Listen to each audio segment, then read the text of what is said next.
And so this is my latest creation in Conan Exiles fortified building. It's a home for my character Uncas, who's standing there looking rather stoic.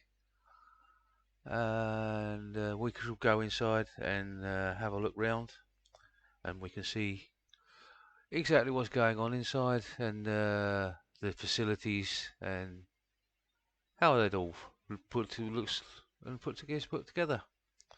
Now, if we stop at the front here first and look at the front of the building, you'll notice that it's actually formed into the contours of the surrounding rock faces and cliffs to make it into a nice, strong, defensible building with the maximum amount of protection that I can provide it with the walls I've built and utilizing the natural defenses of the cliff rocks behind us. And you'll see that there are various different levels allowing for in the case of an attack, if first of all the first line of defenses should fall, the second line of defenses looks down on the first line to make it more um, possible to rain arrows and missiles down on the attacking forces in the lower levels from our advantage of a higher uh, platform. And as we've moved further back into the building, you'll see that the another level and another level until we get to the top level, which would be then the last line of defense. But first of all, we have to get inside so we can see what's going on. So we're walking up to the front entranceway. It's a very strong door. Unfortunately, they can't be locked, which is a bit of a mistake, I think, that the makers of Conan have made, not being able to lock doors. But then again, there's a lot of other games that have building that don't have that option either, so I can see why they forget it. Now here we have enable and passageway, and then to the left above you can see, off to the right above me, sorry, you can see the first fighting platform, which we'll be looking at in a moment. But firstly, on the left hand side, we'll come to two crafting areas where the most dirty and dangerous crafting is done, which is the smithing area and the manufacture of weapons and armor, and the smelting of ores into different metals, and sometimes into alchemic reagents for doing different things for making steel from iron, for instance, and that sort of thing. And one or two torches hanging around for extra lighting. And then we come through here then, and this is an armorer's bench where all the armor can be made that my character knows how to craft. And a small chest here where you'll find different things that you were going to need on to make things. And then this is our blacksmith and our blacksmithing station, and another chest which has various metals and things that you're going to need to make weapons and metal tools, etc. And then we come in here and we have a smelter and crucible for making alchemic reagents, and grinder for grinding down materials into usable powder to make for various things, and additives for the smithing process, for making steel from iron with various different alchemy agents. And we can just move on now to the next level, and we'll go up and have a look at the first fighting platform. And you'll notice we go up these stairs here, and then To the right, we can go up to the next level, and to the left, we go onto the first fighting platform.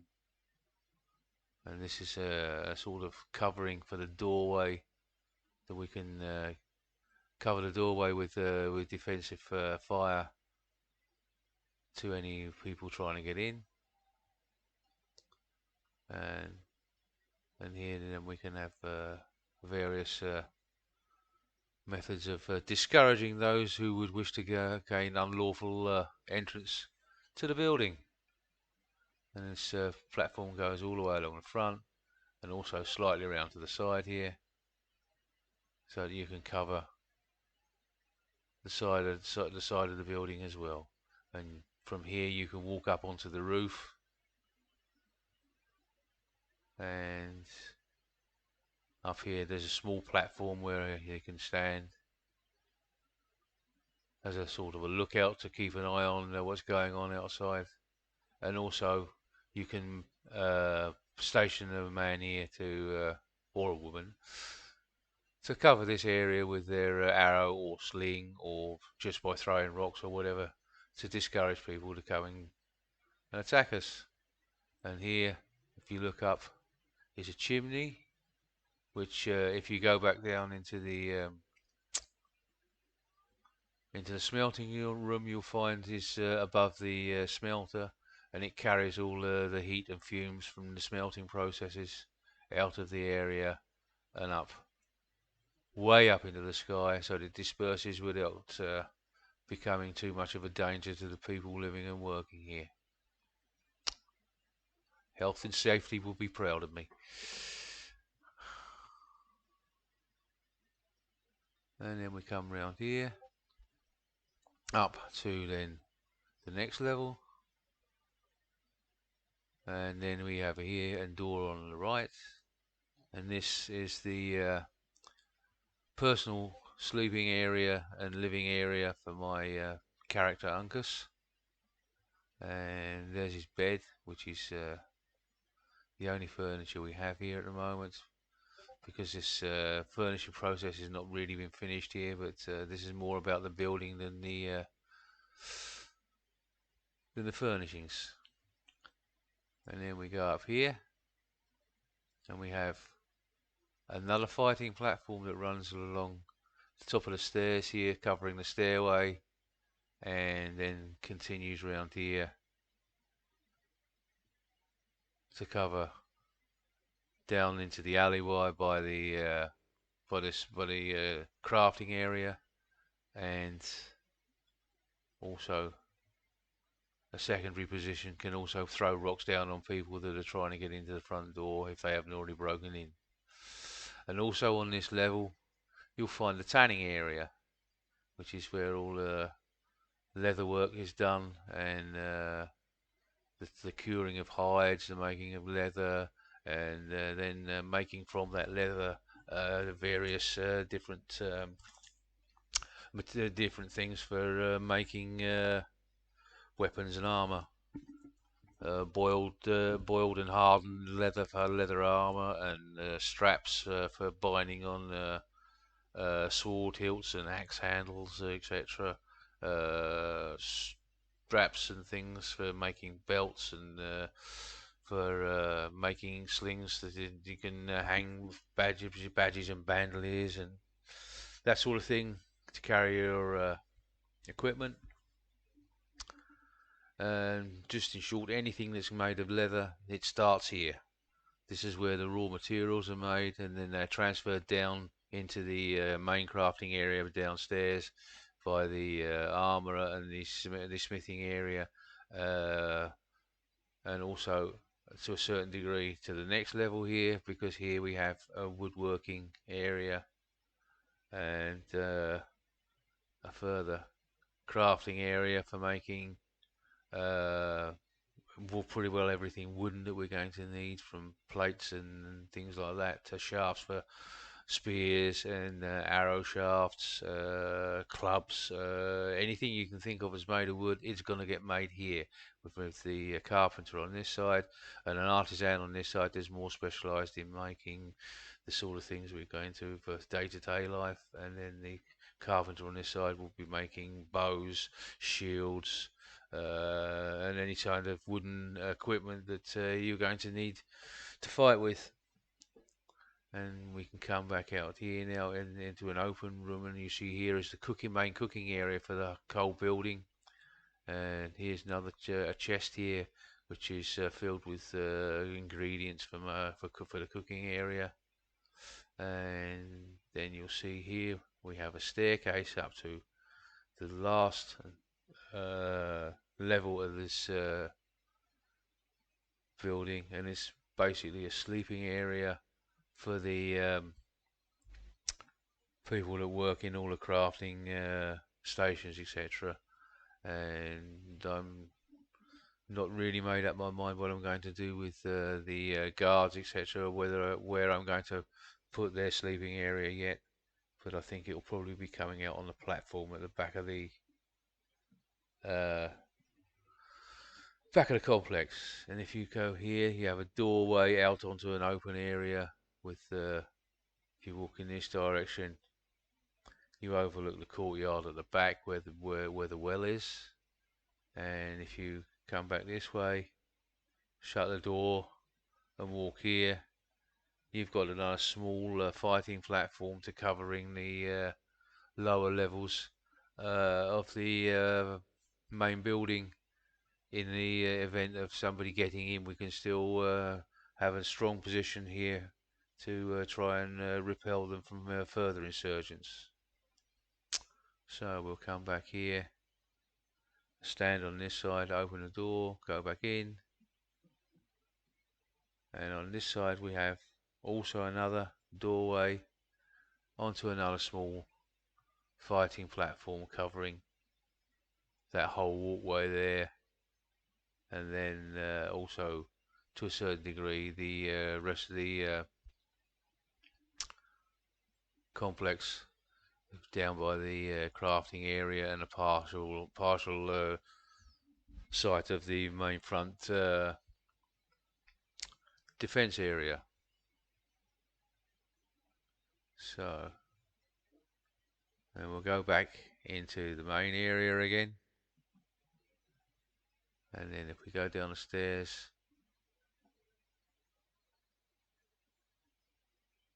and then out past the cooking area and the carpentry area, we can come out. So we've got a sort of open courtyard at the back of the rock formations. Also, yet again, built into the rock formation so that we can use it as a good anchor for our building, and also it adds strength to the building as a whole. And then from this area here we can get a wide view all round from this quarter of the building complex out across the desert into the area where not much lives. And then on the other side, further back this way, if we walk towards the front, we can get a view over to the river and the trees, etc. The more greener areas where useful items can be gathered for our crafting endeavours. Rocks and wood, vegetable fibres. There are various animals that we can hunt and strip for food, and leather of hides to make leather from, more rightly said, and various herbs and plants that are edible or useful for making medicinal compounds. So From this small area, we've done our best to get the maximum cover from insurgents, and also a comfortable place to live and work. And then if we go back here then to this area where we by the well, you'll find that there's a stairwell that runs down the back of the cliff face, and this is really the back entrance.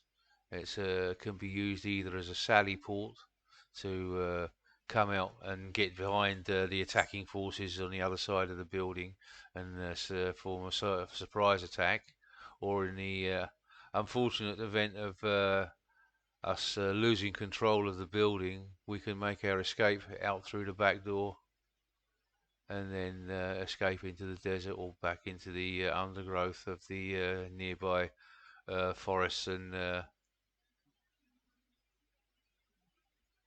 reed beds along the edge of the river. And you'll notice that here also on various levels there are these shooting windows where you can use your bow, crossbow, etc. to make things uncomfortable for anybody trying to get into this side.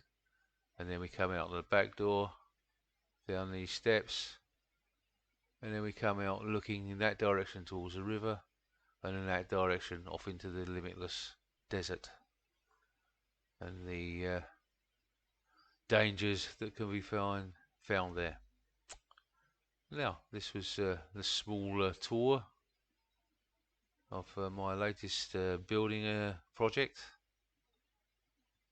I hope you liked it and found it interesting. So good night to you all. Have fun.